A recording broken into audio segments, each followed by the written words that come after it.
bonne littérature. Taisez-vous. Non mais cet homme est ahurissant. Porte-parole du gouvernement. Ce que vous venez de faire, c'est super. Et bonjour à tous, messieurs, dames, bonjour et bienvenue sur Juste Milieu, nouvel épisode de Ça discute avec. Et aujourd'hui, j'ai la chance et l'honneur de recevoir un visage que vous connaissez bien, que vous connaissez aussi sur Juste Milieu. C'est la 3e reprise que Fabien Bouglet nous fait l'amitié d'être ici avant toute forme de débat. Cher Fabien, comment allez-vous ? Très bien, merci Rémi de me convier à votre émission de Juste Milieu. Avec grand plaisir, tout le plaisir est pour nous une fois de plus. On se retrouve pour votre nouvel ouvrage, c'est la 3e fois, à chaque fois un nouvel ouvrage. Et cette fois, c'est Guerre de l'énergie aux éditions du Rocher. Alors, on va bien sûr parler de toutes ces thématiques au cœur de l'actualité la plus brûlante. On va se poser, à la fin quand même, je vous poserai la question de savoir si vous n'êtes pas un petit peu Nostradamus, parce que vous êtes tout le temps dans les enjeux et à deviner presque en amont ce qui va se passer. C'est assez zinzin, mais avant d'être plus sur la légèreté, on va parler de tout ça. Tous ces sujets très importants. Et pour nous mettre en appétit, pour l'échauffement, comment vous est venue un petit peu l'idée de ce livre, le projet de ce livre ? Est-ce qu'il y a une continuité logique après avoir creusé le thème du nucléaire, enfin le thème de l'éolien, celui du nucléaire, puis ensuite ce thème-là ? Comment tout ça s'est construit dans votre esprit ? Alors c'est une très bonne question parce qu'en fait avec les éditions du Rocher, j'avais signé pour un autre livre que Guerre de l'énergie. Et en fait pour moi ça a été une évidence le lendemain des sabotages des gazoducs Nord Stream 1 et Nord Stream 2. Ça a été le déclic. Pour moi, en fait, ces sabotages, vous vous souvenez que dans mon livre nucléaire, Les vérités cachées, j'avais dévoilé le fait que l'Allemagne avait déclaré la guerre énergétique à la France. D'ailleurs, ça a été confirmé par de nombreux articles, même Le Monde en a fait un article avec ces alliances du nucléaire et ces alliances du renouvelable qu'on a connues l'année dernière, avec ce débat très dur entre l'Allemagne et la France sur la question de la place du nucléaire en Europe. Donc effectivement, j'avais anticipé cette guerre qui était quand même sous-jacente, mais effectivement, à force d'observer un petit peu les événements, je ne suis pas Nostradamus comme vous l'avez dit, mais c'est tout simplement le fait que quand on étudie, on a des intuitions, on voit les choses, on voit un phénomène, et puis il y a des éléments tout simplement techniques, mathématiques. Et j'avais perçu que en réalité cette guerre de l'énergie entre l'Allemagne et la France, en fait, n'était pas en fait une guerre intra-européenne, ou n'était pas qu'une guerre intra-européenne. Et pour moi, ce sabotage dont on va parler est pour moi la déclaration de guerre. Hein. Je dis même dans mon livre, la 3e guerre mondiale a commencé, c'est une guerre de l'énergie, elle a éclaté au grand jour, le jour des sabotages de Nord Stream 1 et de Nord Stream 2. Et en fait, en étudiant, en continuant le travail que j'avais fait, d'abord sur les éoliennes, puis le nucléaire, eh bien j'ai constaté qu'en fait, cette guerre intra-européenne s'inscrivait dans une guerre mondiale de l'énergie incroyable, pour lequel un des aspects était la guerre en Ukraine. Et en fait, quand on réunissait les pièces du puzzle, tout s'expliquait par cette guerre mondiale de l'énergie. Et on peut dire que depuis la publication, il y a 4 mois de mon livre, qui se vend très très bien, et je suis très heureux de voir le succès de librairie de cet ouvrage, eh bien, de nombreux événements, la guerre en Israël, la guerre au Niger, le Haut-Karabakh, tous ces événements ont un sous-jacent énergétique extrêmement puissant et extrêmement fort.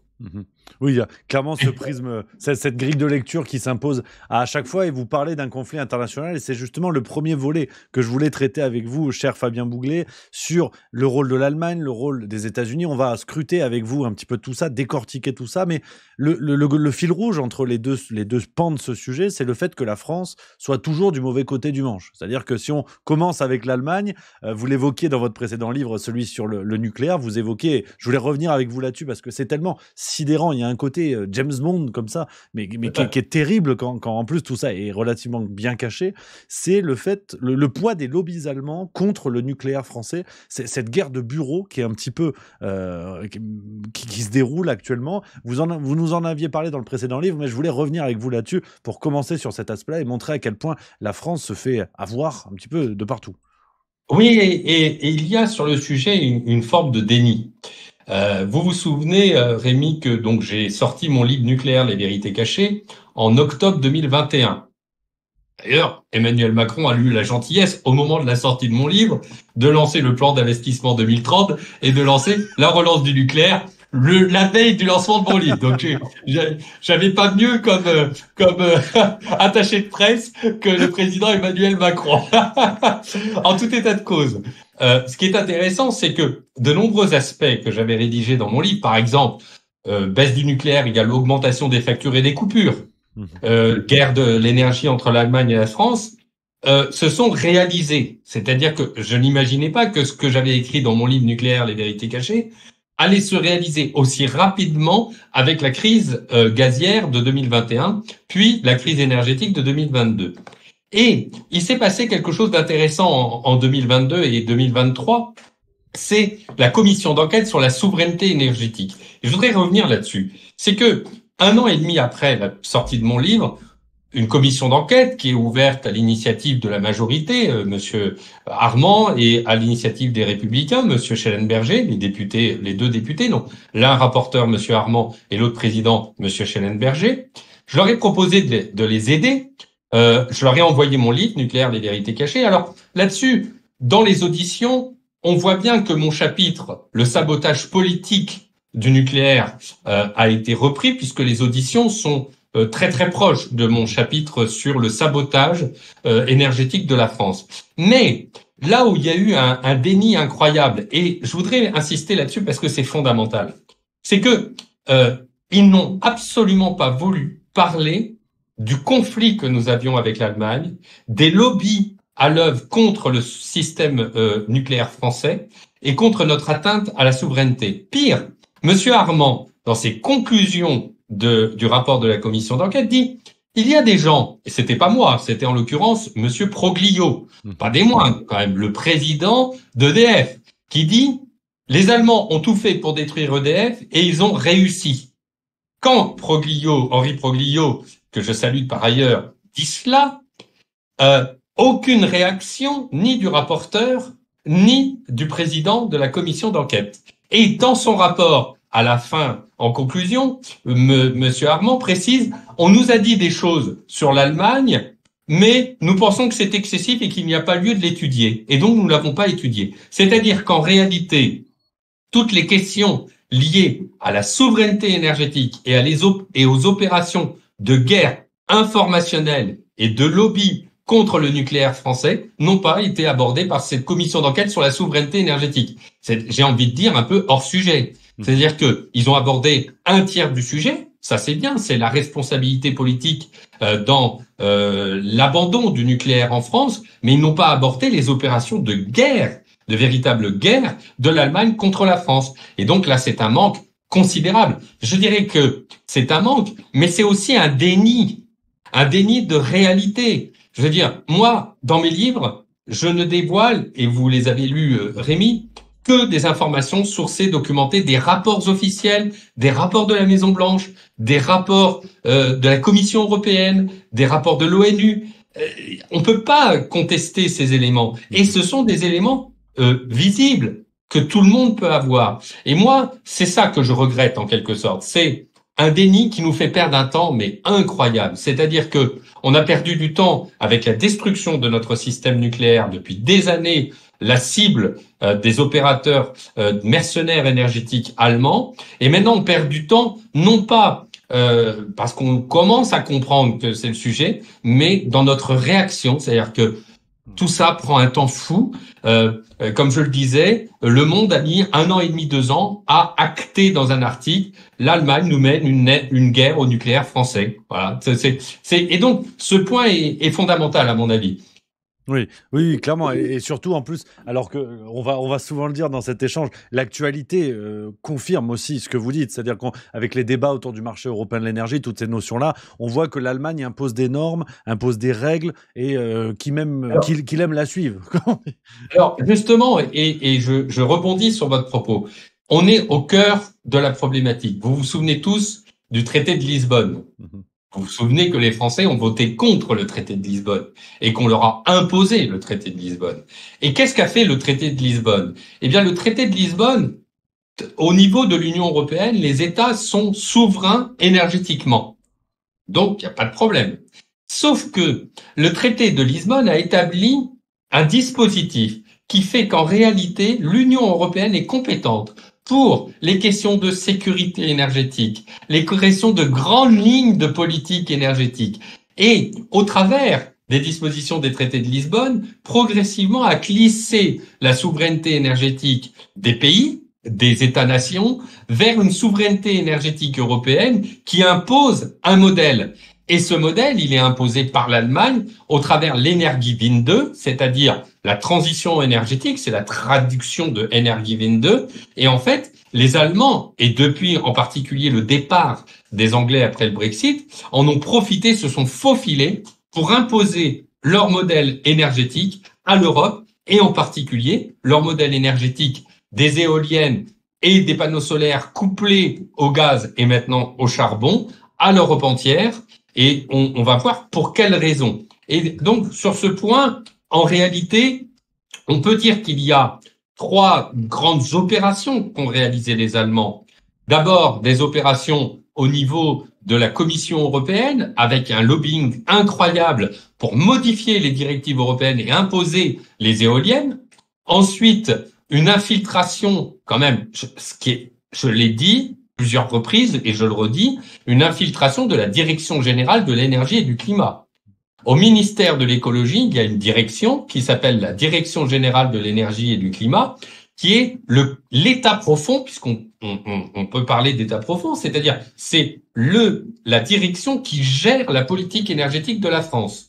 J'ai quand même découvert qu'au sein des locaux de la DGEC, vous avez un lobby éolien allemand qui s'appelle l'OFATE, l'Office franco-allemand de la transition énergétique. J'invite tous les téléspectateurs à aller voir sur le site internet de l'OFATE, et on découvre que cette organisation a ses locaux à la DGEC au ministère de l'écologie et a ses locaux en Allemagne, au ministère de l'Industrie. On a une adresse, mais on n'a pas le fait que c'est le ministère de l'Industrie. Donc en fait, si vous voulez, on a une 5e colonne dans nos ministères qui gère la politique énergétique de la France et qui l'influence. Et enfin, dernier point, c'est toute l'influence de ce que moi j'appelle dans Guerre de l'énergie les mercenaires énergétiques, à savoir WWF, Greenpeace et les Amis de la Terre, qui sont des officines créées dans les années 70 par les Américains et en particulier par les entreprises fossiles américaines.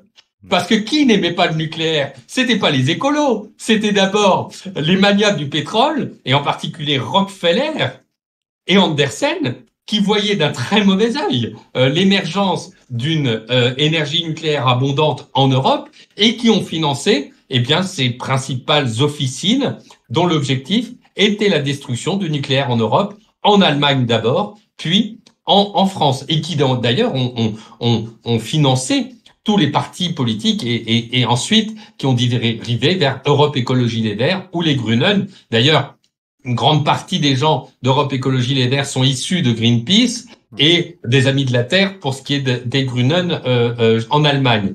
Et donc, en fait, il faut bien comprendre que d'abord, les premières structures antinucléaires sont avant tout des ONG prétendues écologistes qui ont un agenda secret de mercenaires énergétiques qui agissent pour l'industrie du pétrole. Et ça, c'est documenté.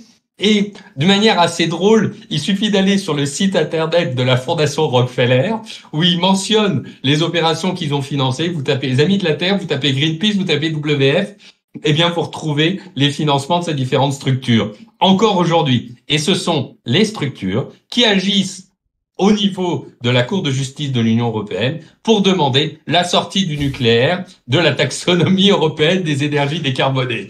Donc, voilà, je veux dire, la messe est dite.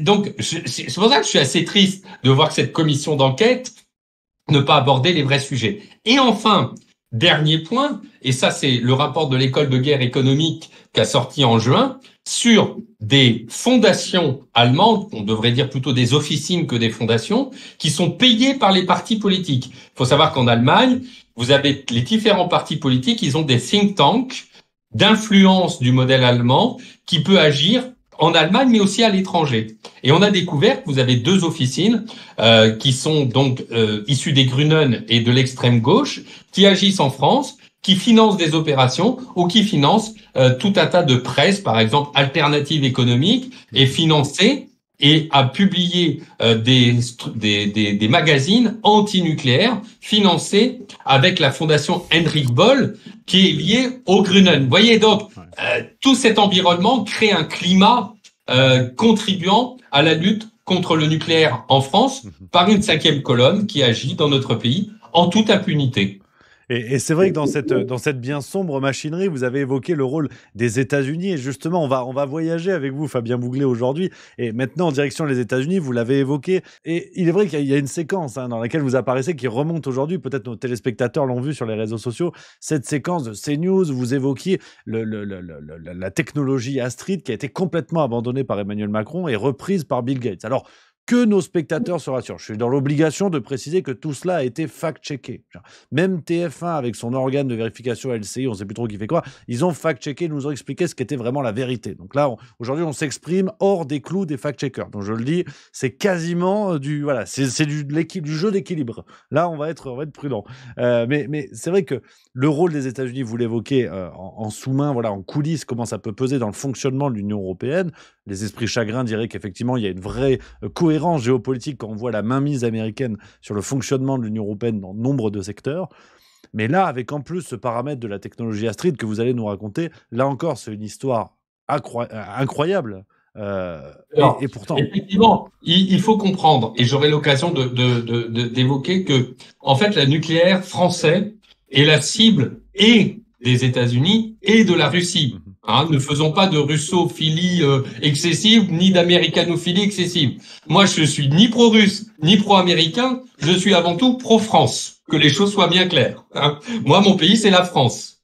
Donc, je travaille et je suis patriote et je travaille pour l'indépendance énergétique de mon pays. Que les choses soient bien claires. Donc, Astrid, évidemment, c'était, et ça rejoint ce que vous venez de développer, c'est que Astrid, c'était une technologie qui était l'héritière de la technologie Superphénix et Phénix. Alors, il faut expliquer ce que c'est que Superphénix et Phénix. Superphénix, c'est un surgénérateur qui a été créé dès le plan Mesmer en 1973-74 pour utiliser les déchets nucléaires des autres centrales nucléaires. On utilise les déchets dans le surgénérateur et on produit jusqu'à 100 fois plus que les centrales nucléaires classiques. Ce surgénérateur, c'était une innovation pour laquelle la France avait 30 ans d'avance et sur la Russie et sur les États-Unis. Ça nous était envié au niveau mondial. Eh bien, ces mêmes acteurs, ces mêmes officines à l'œuvre contre la France, qui ont trahi la France, et là je le dis très clairement, eh bien, lorsque Jacques Chirac, vous vous rappelez, le président de la République, a eu la bonne idée, entre guillemets, de dissoudre l'Assemblée nationale, il a conduit à l'arrivée de la gauche plurielle au gouvernement, avec Lionel Jospin et Dominique Voynet. Et comme Lionel Jospin ne pouvait pas gouverner sans les voix des écolos, entre guillemets, eh bien, il avait dans son programme établi la fermeture de Superphénix. Et donc Lionel Jospin et Dominique Voynet et Corinne Lepage, qui avait été, elle, dans le gouvernement Juppé auparavant, Corinne Lepage, rappelons-le, qui était ministre de l'Environnement du gouvernement Juppé, elle-même ancienne avocate anti-nucléaire de la ville de Genève. Donc elle est au gouvernement français, elle milite contre Superphénix, évidemment. Superphénix, c'est extraordinaire, c'est-à-dire que c'est presque l'obtention d'un système électrique illimité. C'est-à-dire que les déchets qu'on a sur notre sol permettent d'avoir 2000 à 3000 ans de souveraineté énergétique. Le déchet radioactif, déchets radioactifs. Les déchets radioactifs. Alors, je vais pas rentrer dans les détails, mais donc, décision de la gauche plurielle, on ferme Superphénix. Un massacre. Parce que d'une part, on n'a pas de solution pour traiter les déchets nucléaires, donc les écologistes vont s'en emparer pour dire on n'a pas de solution pour traiter les déchets nucléaires. Et d'autre part, on a une solution qui permet d'avoir 30 ans d'avance sur les autres pays. C'est donc fermé, Superphénix est démantelé, les fils sont coupés et sabotés. On peut même pas réutiliser la technologie. Des années après, eh bien, cette technologie de surgénérateur qui utilise les déchets nucléaires est réétudiée au commissariat à l'énergie atomique. On a installé 700 millions d'euros pour relancer Superphénix. Et ce nom, c'est Astrid.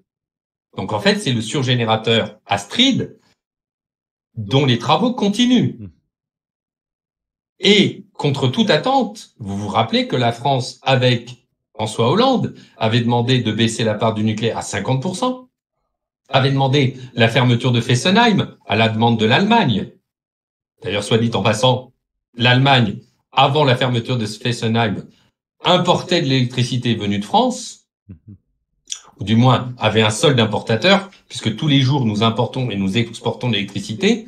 Et depuis la fermeture de Fessenheim, nous avons un solde importateur de l'Allemagne. C'est-à-dire qu'on exportait de l'électricité décarbonée et maintenant nous importons de l'électricité au charbon.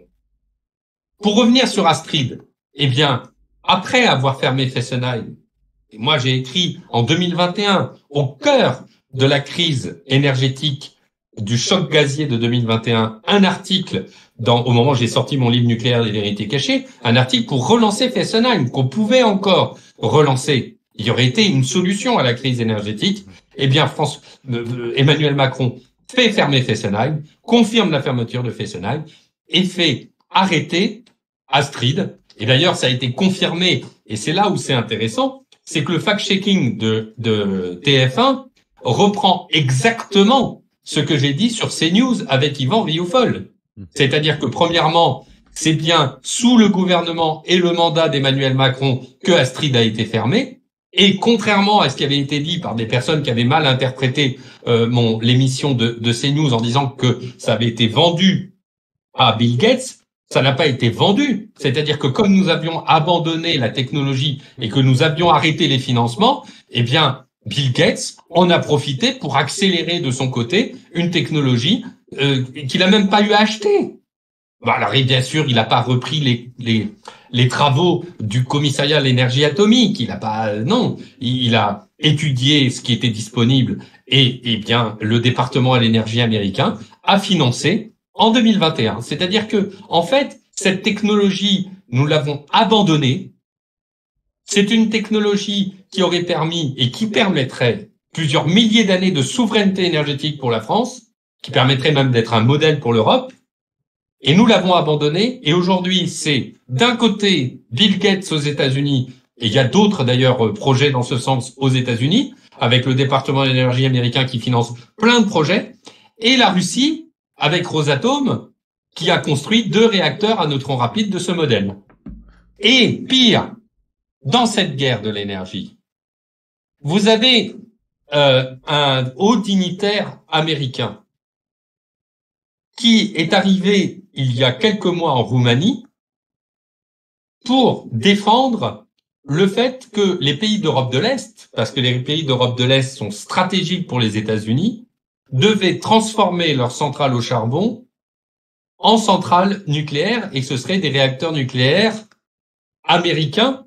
Ils sont prêts même à subventionner ces pays pour acheter des réacteurs nucléaires américains.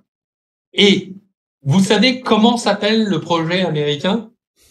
Il s'appelle Phoenix. Voilà. Donc, si vous voulez, il y a un moment, j'ai envie de dire aux gouvernants, j'ai envie de dire aux ministres de l'énergie, réveillez-vous. Et je dirais même plus aux ministres de la Défense.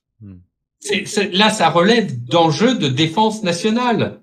Ça n'est pas des enjeux simplement d'approvisionnement en électricité de nos concitoyens. EDF est notre filière nucléaire et le bras armé énergétique de notre économie. C'est un bras armé fondamental que nous devons bichonner. Je l'avais évoqué sur Europe 1 dans une vidéo qui avait fait également, qui avait eu énormément de succès. Mais je suis effaré de voir le déni de réalité par rapport à ce sujet. Tout est là, c'est dans la presse. C'est même pas des sources fermées, c'est même pas des sources grises, ce sont des sources ouvertes. Et c'est là-dessus que moi je suis sidéré de voir l'apathie de nos gouvernants. Mais... En tout cas, le fait d'annoncer un dossier, et ça a quelques mois, hein, c'était en 2023, à l'automne 2023, le fait d'annoncer un dossier pour les Américains du nom de Phoenix est une provocation à l'égard de la France. Et ça, je trouve que c'est scandaleux et qu'on devrait absolument réagir. Mais c'est vrai que cette figure du déni s'impose effectivement, mais on a aussi l'impression, en tout cas en tant qu'observateur extérieur, et c'est à vous d'apporter les éléments pour relier un petit peu les pièces du puzzle, mais quand on prend sur un temps long Areva, Alstom, Astrid, on a l'impression, là encore, ça pourrait donner une tonalité complotiste au propos. Et loin de nous l'idée, on est sur juste milieu, on est sérieux. Mais ça ressemble à un plan, à quelque chose d'organisé, d'établi, où on voit un démembrement d'un des secteurs énergétiques français les plus dominants, comme vous le dites, pendant longtemps, et qui aujourd'hui fond comme neige au soleil. C'est simplement qu'en réalité, en 1973, et là on revient à la guerre de l'énergie, en 1973, il se passe quoi? Il se passe que en 1971, les États-Unis ont atteint leur pic de production de pétrole. Et donc, alors que le pétrole avait décliné depuis la fin du 19e siècle jusqu'à 1971, le prix du pétrole avait décliné, eh bien, ce qui s'est passé, c'est que les États-Unis, à partir de ce moment-là, ils ont eu besoin du pétrole du Moyen-Orient. Et en 1973, il s'est passé un événement extrêmement important et qui est parfaitement d'actualité, c'est la guerre du Kippour. Et la guerre du Kippour, donc c'est l'Égypte avec des pays coalisés qui envahissent Israël. Et la guerre du Kippour, c'est la réaction d'Israël avec les États-Unis. Et à partir de ce moment-là, et c'est même dans la littérature de l'époque, les pays de l'OPEP et du Moyen-Orient ont précisé que le pétrole était devenu une arme qu'ils utiliseraient. Et donc, pour se venger de la défaite lors de la guerre du Kippour, les pays de l'OPEP diminuent leur production, augmentent les prix. Et là, on a une crise économique majeure. Et c'est à partir de ce moment-là que l'énergie devient une arme. Et c'est le début de la guerre de l'énergie. C'est pas la Troisième Guerre mondiale telle qu'on la connaît, puisque là, maintenant, elle est exacerbée. De ce fait, la France réagit. Elle se dit, si on dépend du pétrole et des matières fossiles, on va avoir un problème. Et donc, le nucléaire semble la solution.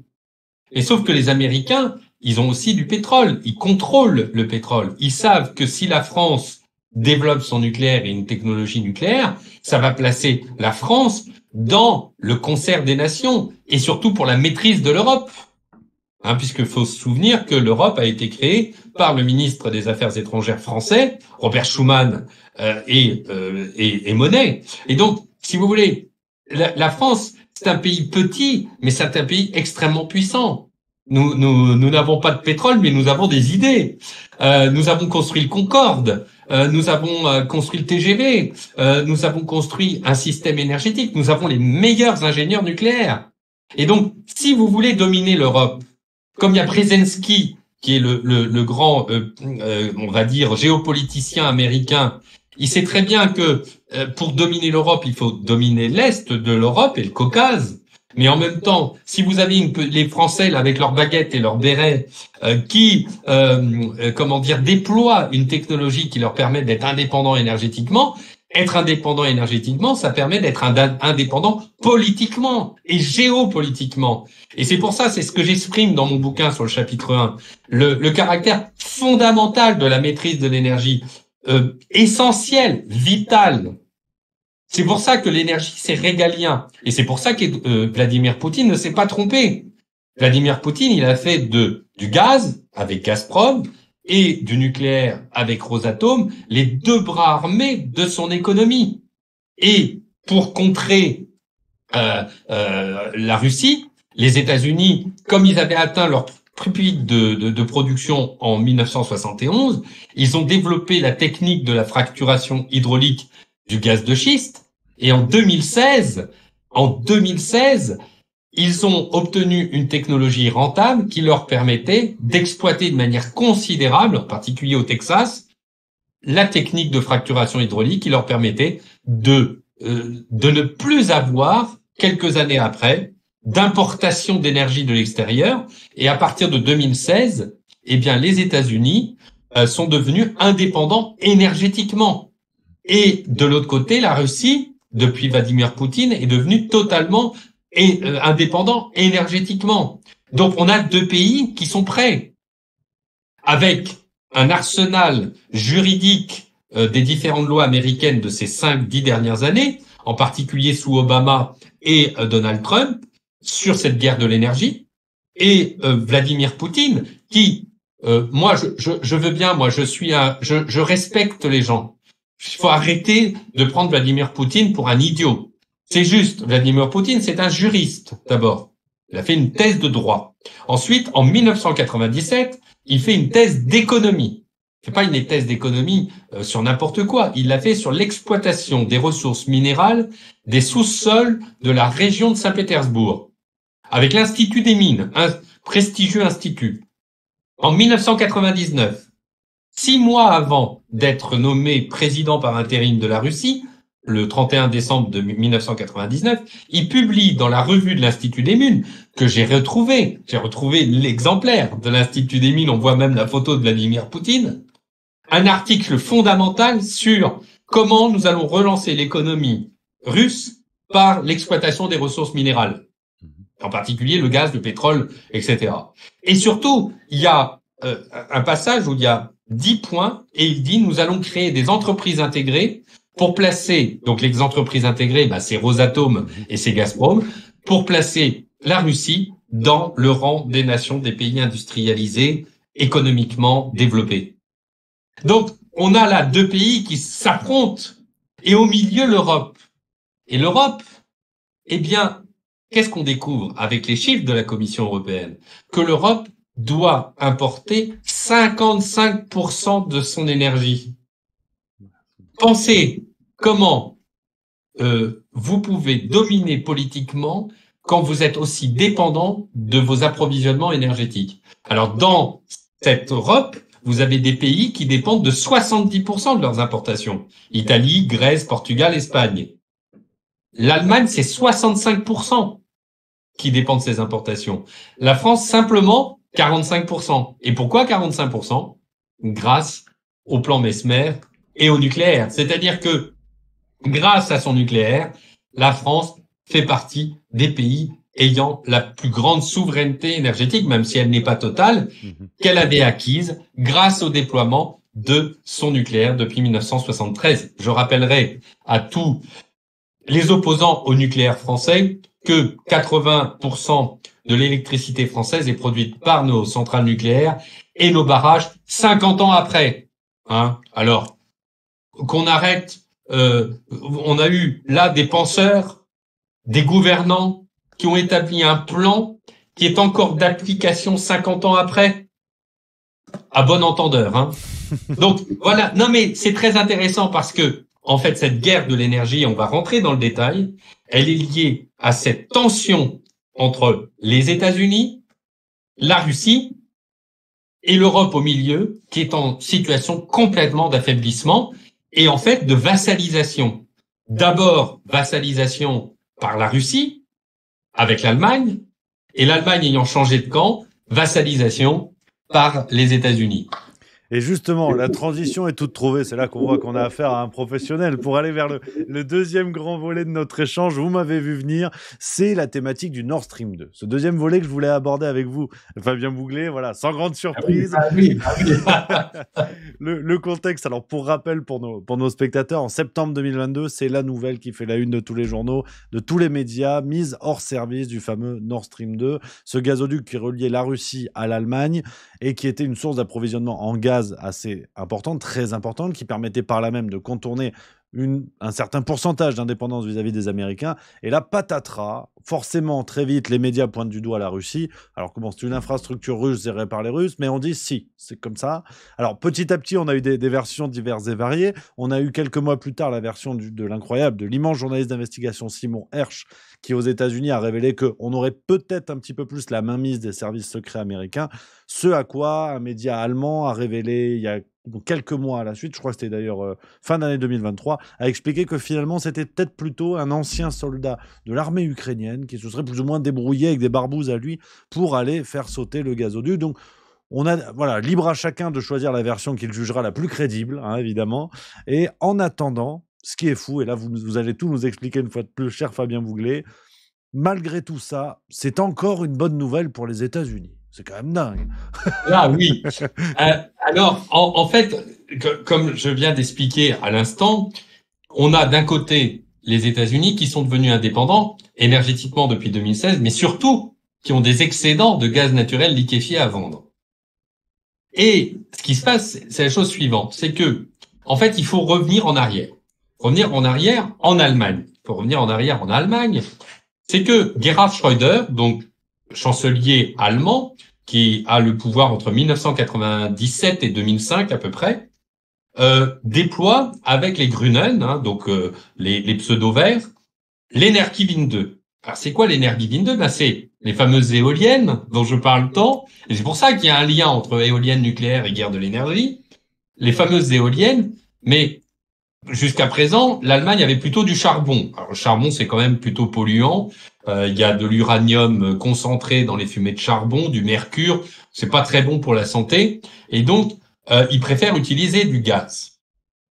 Alors le problème, c'est que l'Allemagne reçoit bien du gaz.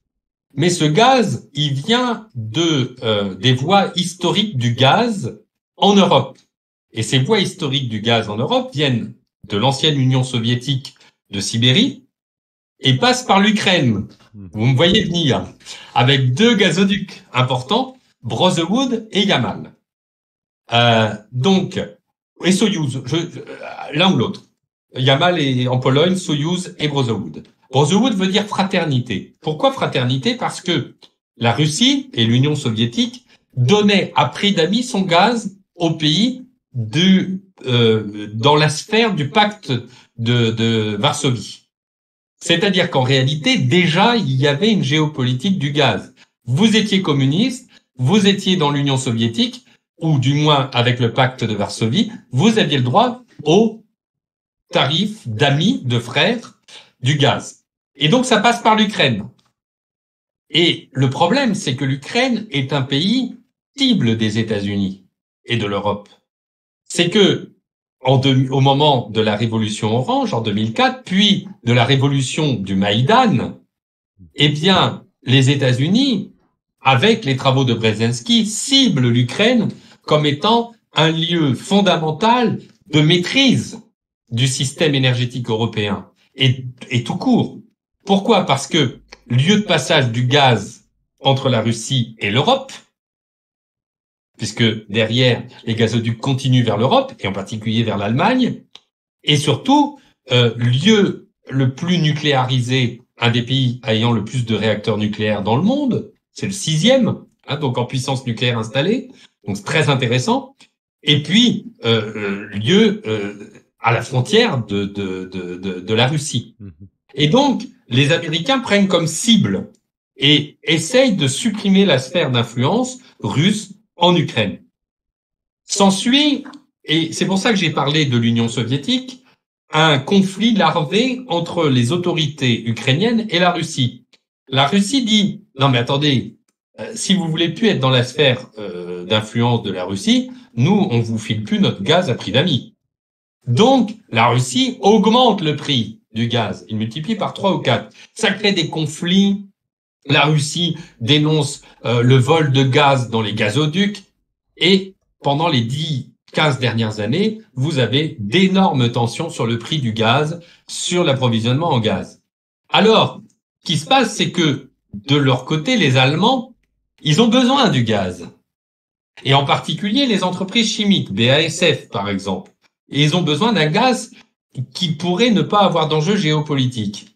Et là naît l'idée d'un approvisionnement direct entre la Russie et l'Allemagne en passant par la mer Baltique.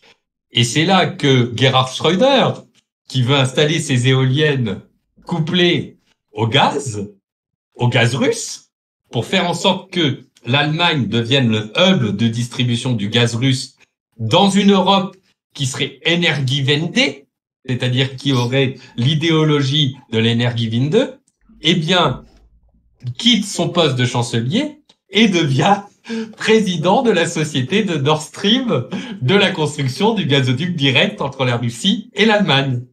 Et progressivement se construit le premier gazoduc de ligne directe entre l'Allemagne et la Russie, et c'est Nord Stream 1. 55 milliards de mètres cubes de gaz. Voie de contournement du gaz en Ukraine. Sauf que, comme ça marche bien, qu'ils ont préparé, ils peuvent très vite faire un doublement de Nord Stream 1. Et donc faire Nord Stream 2. Et là, on passerait à 110 milliards de mètres cubes de gaz. C'est-à-dire à peu près 25 à 30% de la consommation de gaz annuelle de l'Europe. Ça placerait l'Allemagne dans un statut absolument incroyable de distributeur du gaz en Europe. Ça mettrait la Russie dans une situation de vassalisation de l'Europe par l'approvisionnement en gaz. Et ça permettrait de contourner le problème ukrainien qui pose des difficultés depuis tant d'années avec cette tentative des États-Unis de contrôler l'Ukraine. Et donc, pendant des années, avant la mise en disposition de Nord Stream 2, les États-Unis ont mis en place un arsenal juridique pour lutter contre la construction de Nord Stream 2. Nord Stream 1, ils luttent pas trop, mais Nord Stream 2, ils veulent pas. Parce que là, ça serait vraiment supprimer leur opération. Et en même temps, une petite guerre en Ukraine serait plutôt opportune pour les États-Unis. Pourquoi? Parce que, d'une part, les sanctions économiques issues de cette guerre en Ukraine obligeraient l'Europe à se détacher de l'approvisionnement en gaz par la Russie. Et d'autre part, ça permettrait aux États-Unis de vendre le gaz naturel liquéfié qu'ils ont en excédent. Il ne faut pas oublier qu'en 2019, Rick Perry est venu signer un contrat avec Juncker de doublement des capacités de livraison de gaz naturel liquéfié. À l'époque, il n'y en avait pas encore beaucoup. Et Rick Perry dit la chose suivante, et qui est une phrase symboliquement extrêmement puissante. Il dit « 75 ans après avoir libéré l'Europe de l'Allemagne nazie, les États-Unis viennent libérer l'Europe non pas avec de jeunes Yankees américains, mais avec du gaz naturel liquéfié. Ce n'est plus un débarquement avec des Yankees, mais un débarquement avec des méthaniers. » Faut comprendre cet état d'esprit américain. Dans leur diatribe, ils parlent bien de gaz de la liberté, ou de molécules de la liberté, dans les communiqués de presse de la Maison-Blanche. Les molécules de la liberté passent aux molécules fascistes totalitaires russes des gazoducs. Vous voyez, c'est vraiment très puissant. Et de ce fait, il faut bien comprendre que ce qui se passe, c'est que l'Ukraine veut se détacher de la vassalisation russe. Et donc, le jour, et ça c'est très peu dit, le jour de l'invasion, donc le 22 février 2022, le jour de l'invasion par la Russie et Vladimir Poutine du Donbass, c'est le jour qui avait été choisi pour Zelensky pour faire un test de déconnexion du système électrique ukrainien vis-à-vis de la Russie et de la Biélorussie.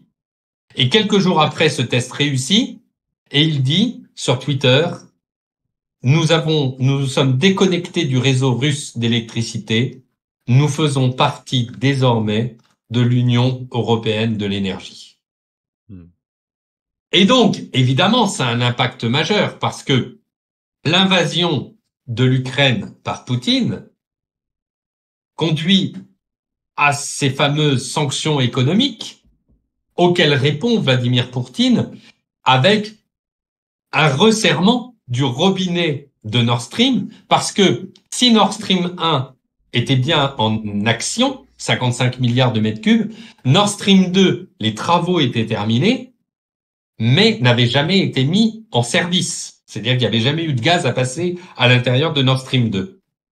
Et donc, de ce fait, et c'est là où c'est passionnant, c'est que ce fameux gazoduc, c'est essentiel, parce que c'est le cordon ombilical énergétique entre la Russie et l'Europe via l'Allemagne. Ça met l'Allemagne, comme je l'ai dit, dans une situation de leader incontestable en Europe, mais en même temps, ça donne à Poutine un poids politique extrêmement fort. De ce fait, Poutine utilise cette arme énergétique du gaz en faisant ce qu'on appelle la diplomatie du robinet, et cette diplomatie du robinet, il l'applique en août 2022 en fermant Nord Stream 1, en disant « Ah, vos sanctions économiques, vous êtes gentils, mais vous allez arrêter vos sanctions économiques. » Il répond d'ailleurs à Bruno Le Maire, puisque Bruno Le Maire a dit sur France Info, nous allons mener une guerre économique totale à la Russie et elle va être sans pitié. Et d'ailleurs, Medvedev, l'ancien président russe, dit sur Twitter, attention messieurs, vous avez déclaré une guerre économique à la Russie, n'oubliez pas que dans l'histoire, certaines guerres économiques ont fini en guerre totale. Bon, toujours est-il que ces sanctions économiques contraignent l'Europe à devoir se fournir non plus en gaz russe, mais en gaz américain. Et c'est là où on voit l'enjeu du sabotage de Nord Stream.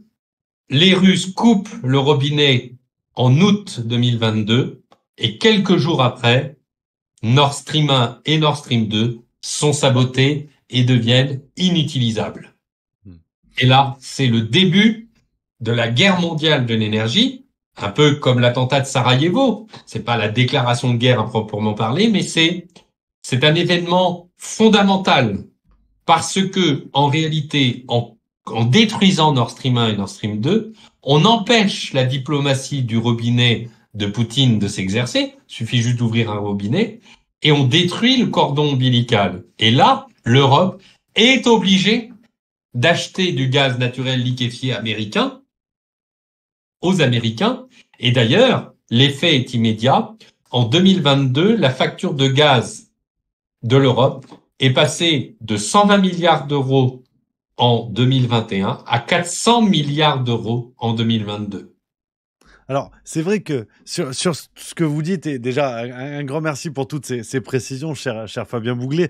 Je voulais réagir avec vous sur le choix du mot guerre, parce que d'une certaine manière, il y a les informations, effectivement, le rythme qui est donné dans les médias, où on présente tout ça, où une information succède à une autre. Mais au fond, ce que vous expliquez là ne fait que valider une stratégie géopolitique américaine qui est celle depuis la fin de la Seconde Guerre mondiale, avec des ressorts qui furent différents. On pense au plan Marshall, on pense même au rôle du débarquement, aux consignes qui avaient été données, la volonté de faire, avec l'AMGOT, par exemple, de certains pays européens, des colonies. On pense à l'Italie, on pense à la France. Grâce à l'action de De Gaulle, entre autres, ça avait pu être évité. Mais au fond, tout ça n'est qu'une matérialisation nouvelle d'une mainmise américaine avec, vous l'avez dit, la vassalisation de l'Europe, la lutte contre le bloc soviétique qui continue sous d'autres noms, mais c'est finalement la même chose. Et la notion de guerre, finalement, là encore, on est dans la poursuite de la stratégie géopolitique américaine, les fameuses guerres à zéro mort, et où finalement tous les moyens sont bons pour faire la guerre sans la faire. On peut penser dans un autre registre aux milices, par exemple. On dénonce souvent la milice Wagner du côté des Russes, mais du côté des Américains, on a Blackwater, et c'est exactement la même chose, avec en plus le fait d'un gouvernement qui a les mains propres en disant, mais attendez, on a nos soldats et tout ça, mais vous savez, ce sont des milices privées, nous, on ne sait pas trop. Donc au fond, c'est la guerre sans la faire, quoi. Et sur l'énergie, j'ai l'impression qu'on reste dans cette dynamique américaine qui est sidérante de clarté, d'ailleurs, de plus en plus. Oui, et ce qui est tout à fait passionnant, c'est que, en fait, et j'ai fait récemment, j'ai participé à un colloque qui a été organisé à l'école militaire sous l'égide de l'IHEDN Île-de-France, Institut des hautes études de défense nationale, une institution, qui dépend du gouvernement. Et c'était très intéressant parce que on voit bien que de manière traditionnelle, la guerre, c'est les armes. Mais beaucoup de dignitaires militaires français ont du mal à accepter que la guerre, on peut faire d'énormes dégâts avec une guerre économique en détruisant Nord Stream. Donc, on s'arrête à Nord Stream et je vais vous montrer quelle influence ça a. On est contraint d'acheter du gaz naturel liquéfié américain parce que autrement notre économie européenne ne marche plus. Alors, c'est moins le cas pour la France qui s'en sort plutôt bien grâce à ses réacteurs nucléaires, mais en tout cas pour l'Allemagne, c'est une catastrophe. Mais qu'est-ce qui se passe? C'est que immédiatement, simultanément, comme le marché européen de l'électricité dépend de l'unité de production électrique la plus chère, l'explosion du prix du gaz va conduire à une explosion du prix de l'électricité en Europe, qui va s'impacter directement sur la facture de nos boulangers, de nos concitoyens ou de nos industries. Et donc, ce qui se passe, c'est que c'est un jeu à double détente pour les Américains. D'une part, ils vendent leur excédent au gaz naturel liquéfié, ils rendent l'Europe addicte au gaz naturel liquéfié américain, et en même temps, leur économie en bénéficie parce que le gaz dans le marché local, il est 6 fois moins cher que le gaz qu'ils nous vendent, et ils font en même temps l'Inflation Reduction Act, qui est tout un dispositif législatif visant à pomper les industries en Europe. C'est-à-dire qu'ils vont détruire la compétitivité des entreprises européennes au profit des entreprises américaines. Et donc, c'est là où c'est passionnant parce que ce sabotage de Nord Stream 1 et de Nord Stream 2, c'est vrai qu'il y a eu une guerre larvée qui continue depuis la Seconde Guerre mondiale, mais là est un acte très très puissant, parce que il fait une disruption, si je puis dire. C'est plus la transition énergétique, c'est une disruption énergétique. C'est-à-dire que là, on voit le jeu véritable. Et d'ailleurs, c'était la raison pour laquelle les Américains avaient fait tout cet arsenal juridique comme arme de guerre contre le gaz russe. Et donc, de ce fait, je pense que incontestablement, on peut parler de Troisième Guerre mondiale. Et pourquoi on peut parler de Troisième Guerre mondiale ? Non pas parce que c'est une guerre mondiale militaire, mais c'est une guerre mondiale énergétique, où les enjeux énergétiques sont en sommet de la pyramide. Vous ne pouvez pas soigner les gens sans énergie. Vous ne pouvez pas nourrir nos concitoyens sans énergie. Vous ne pouvez pas extraire de combustible sans énergie. L'énergie est plus importante que l'or. Vous pouvez avoir des kilos d'or, ça vous sert à rien. Vous pouvez avoir de l'énergie, vous pouvez désaliniser l'eau salée. Donc, en fait, l'énergie, c'est le bien le plus important de nos sociétés contemporaines, surtout avec l'informatisation de nos sociétés. Et en fait, on est en train de se rendre compte que cette énergie, le bien le plus précieux, c'est aussi le bien régalien le plus important pour nos sociétés contemporaines, informatisées et industrielles. Et ça, c'est, je pense, ce que n'ont pas compris nos gouvernants, ou du moins, ils l'ont réalisé, puisque Emmanuel Macron a relancé le nucléaire. Il faut lui être, il y a que les imbéciles qui changent pas d'avis. Il a participé à l'abandon du nucléaire, mais on peut pas lui reprocher de ne pas avoir fait cette modification en annonçant les 14 réacteurs nucléaires. Certes, il l'a fait de manière politicienne. Je connais bien toute l'histoire, vous savez, parce que j'interviens, mais je fais beaucoup de choses, vous savez. Certes, il l'a fait parce qu'il a bien vu que Éric Zemmour et Marine Le Pen étaient en train de s'emparer du sujet pour les élections présidentielles. Et d'ailleurs, c'est très intéressant parce que la presse allemande s'en était fait écho au moment de la sortie de mon bouquin sur le nucléaire. Voilà. Donc, de ce fait, l'énergie, valeur essentielle, va être pour moi au cœur des conflits des prochaines décennies et des prochaines centaines d'années, parce que un pays ne peut rien faire sans énergie. Et d'ailleurs, Poutine, qu'est-ce qu'il fait ? Il cartographie les éoliennes en mer du Nord. Il y a eu des pays, je crois que c'est le Danemark, qui ont établi qu'il y avait des bateaux espions qui venaient cartographier les câbles sous-marins. Et donc, en fait, l'énergie est une cible. Pourquoi la première chose qu'a faite Vladimir Poutine en envahissant l'Ukraine, c'est de récupérer la centrale nucléaire de Zaporijia, la plus importante centrale nucléaire en Europe. Donc, vous voyez que on peut les prendre les uns après les autres, tous les systèmes énergétiques, soit de manière militaire, on s'approprie un gazoduc, on détruit un gazoduc. Par exemple, on a eu il y a quelque temps des hackers qui ont déstabilisé les systèmes de informatique des éoliennes. On a eu 7000 éoliennes qui ont été comme ça désactivées. Donc, on le voit avec ces opérations dont on a parlé de guerre informationnelle contre le nucléaire français, fait partie de ce dispositif. Et l'homme qui est aujourd'hui aux États-Unis chargé du plan, l'ambassadeur chargé du plan de paix en Moyen-Orient, enfin en Israël, pour la paix en Israël, eh bien cet homme, c'est un des responsables de la politique énergétique au département américain. Donc qui s'occupe de la paix en Israël? C'est pas n'importe qui, c'est celui qui est responsable de la politique énergétique dans le département de l'énergie aux États-Unis. Donc pourquoi? Parce que au large de la bande de Gaza, eh bien en fait, il y a des quantités industrielles de gaz. Et donc c'est un enjeu très important. Donc c'est pour ça que, si vous voulez, je pense qu'on peut parler de Troisième Guerre mondiale, je pense que c'est la Troisième Guerre mondiale, mais comme c'est une guerre inédite, une guerre des temps modernes, on n'en a pas encore conscience. On en aura peut-être conscience dans 4 ou 5 ans. Vous savez, comme sur la guerre avec l'Allemagne. Voilà. Oui, avec effectivement une autre configuration, une autre méthode pour faire la guerre, absolument. En tout cas, cher Fabien Bouglet, on ne pouvait pas meilleur hors d'œuvre. Voilà, on ne pouvait pas meilleur hors d'œuvre, meilleure mise en appétit pour découvrir votre ouvrage Guerre de l'énergie aux éditions du Rocher. Un immense merci une fois de plus d'être venu sur Juste Milieu. Merci beaucoup Rémi, c'est toujours un plaisir d'échanger avec vous et puis de discuter finalement au travers de votre personne avec vos téléspectateurs et votre communauté très dynamique. Merci à vous, merci à vous. Et puis pour finir, peut-être un petit scoop, est-ce qu'un 4e livre est dans les tuyaux, sans mauvais jeu de mots? Il y aura un 4e livre, mais un petit scoop, il y aura mon livre sur les éoliennes qui sortira en poche en mai prochain. Voilà. Avec des petits compléments pour donner un petit peu plus d'éléments. Des compléments qui vont être très intéressants.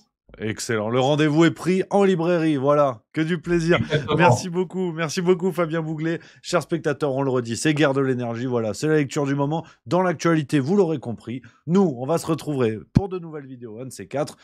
Très rapidement. Ça va arriver très vite. Gardez la banane. C'est le plus important. Je vous embrasse et à bientôt.